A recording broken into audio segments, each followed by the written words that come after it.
Assalamualaikum warahmatullahi wabarakatuh. Perkenalkan, nama saya Nurul Azmi dengan NIM 21108046.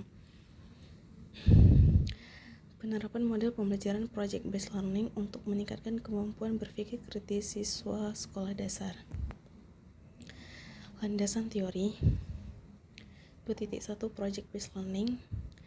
2.2.1 Pengertian model Project Based Learning. Menurut Sani 2015 nomor 172, Project Based Learning merupakan cara belajar mengajar yang melibatkan siswa untuk mengerjakan sebuah proyek yang bermanfaat untuk menyelesaikan permasalahan. Siswa dilatih untuk melakukan analisis terhadap permasalahan, kemudian melakukan eksplorasi, mengumpulkan informasi, interpretasi, dan penilaian dalam mengerjakan proyek yang terkait dengan permasalahan yang dikaji. Model Project Based Learning merupakan model pembelajaran yang dicetuskan oleh John Dewey dan para pengikutnya. Dewey, Belansha tahun 2012 halaman 17 memiliki konsep belajar sambil melakukan atau learning by doing. Artinya bahwa belajar tidak hanya dengan kegiatan mendengarkan, membaca atau menerima ilmu saja, namun belajar dapat dengan melakukan sesuatu hal agar pembelajaran lebih bermakna. 2.2 Karakteristik model Project Based Learning. Karakteristik belajar berbasis proyek menurut Bank Institute for Education dalam Medewen terdiri dari 8, yaitu 1. Siswa membuat keputusan dan kerangka kerja. 2. Terdapat masalah yang pemecahannya tidak ditentukan sebelumnya. 3. Siswa merancang proses untuk mencapai hasil. 4. Bertanggung jawab untuk mendapatkan dan mengelola informasi yang dikumpulkan. 5. Siswa melakukan evaluasi secara berkelanjutan. 6. Teratur melihat kembali apa yang mereka kerjakan. 7. Hasil akhir berupa produk yang dievaluasi kualitasnya. 8. Situasi pembelajaran sangat toleran terhadap kesalahan dan perubahan. 2.2.3 Sintak model pembelajaran based learning. Project based learning mempunyai tahapan-tahapan pembelajaran, yaitu mendeskripsikan konsep atau materi yang sedang dipelajari. 2. Menentukan permasalahan. 3. Mengkaji permasalahan. 4. Memahami pihak-pihak yang terlibat. 5. Menentukan pemecahan masalah atau solusi. 6. Merencanakan proyek. 7. Melaksanakan proyek. 8. Menyimpulkan, mengevaluasi, dan merefleksi. 2.2 Berpikir kritis. 2.2.1 Pengertian berpikir kritis. Menurut Johnson tahun 2007 nomor 183, berpikir kritis merupakan proses sistematik yang digunakan dalam kegiatan mental seperti pemecahan masalah, pengambilan keputusan, membujuk, menganalisis asumsi, dan melakukan pengertian ilmiah. Menurut Christina dan Christine tahun 2017, berpikir kritis merupakan kemampuan seseorang dalam menemukan informasi dan pemecahan sebuah masalah dari suatu masalah dengan cara bertanya kepada dirinya sendiri untuk menggali informasi tentang masalah yang sedang dihadapi.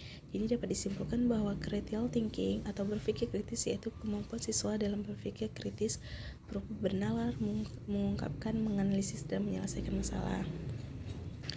2.2.2 Karakteristik berpikir kritis. Seorang dapat dikatakan memiliki kemampuan berpikir kritis apabila memiliki karakteristik tertentu. Ada beberapa karakteristik seseorang dikatakan memiliki pemikir kritis. Lau 2011 nomor 2 menyebutkan seorang pemikir kritis jika seorang mampu melakukan 1. Memahami hubungan logis antara ide-ide. 2. Merupakan ide secara ringkas dan tepat. 3. Mengidentifikasi, membangun, dan mengevaluasi argumen. 4. Mengevaluasi posisi pro dan kontra atas sebuah keputusan. 5. Mengevaluasi bukti dan hipotesis. 6. Mendeteksi inkonsistensi dan kesalahan umum dalam penalaran. 7. Menganalisis masalah secara sistematis. 8. Mengidentifikasi relevan dan pentingnya ide. 9. Menilai keyakinan dan nilai-nilai yang dipegang seorang. 10. Mengevaluasi kemampuan berpikir kritis. 2.2.3 Ciri-ciri berpikir kritis. Fahrudin Faiz 2012 nomor 4 telah menyusun ciri-ciri orang berpikir kritis dalam hal pengetahuan, kemampuan, sikap, dan kebiasaan adalah sebagai berikut. 1. Menggunakan fakta-fakta secara tepat dan jujur. 2. Mengorganisasi pikiran dan mengungkapkan dengan jelas, logis atau masuk akal. 3. Membedakan antara kesimpulan yang didasarkan pada logika yang valid dengan logika yang tidak valid. 4. Mengidentifikasi kecukupan data. 5. Menyangkal suatu argumen tidak relevan dan menyampaikan argumen yang relevan.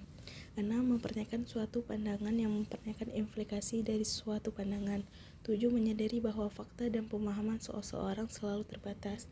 8. Mengenali kemungkinan keliru dari suatu pendapat atau kemungkinan bisa dalam pendapat. 2.2.4 Tujuan berpikir kritis. Fahrudi Faiz 2012 nomor 2 mengemukakan bahwa tujuan berpikir kritis sederhana, yaitu untuk menjamin sejauh mungkin bahwa pemikiran kita valid dan benar. Berpikir kritis dapat mendorong siswa untuk mengeluarkan pendapat atau ide-ide baru. Sedangkan tujuan berpikir kritis yang dikemukakan oleh Supriya tahun 2009 nomor 144 adalah untuk menilai suatu pemikiran, menafsir, nilai, bahkan mengevaluasi pelaksanaan atau praktik dari suatu pemikiran dan praktik tersebut. Selain itu, berpikir kritis meliputi aktivitas mempertimbangkan berdasarkan pada pendapat yang diketahui. Menurut Lippmann, Supriya tahun 2009 nomor 144, layaknya pertimbangan ini hendaknya didukung oleh kriteria yang dapat dipertanggungjawabkan.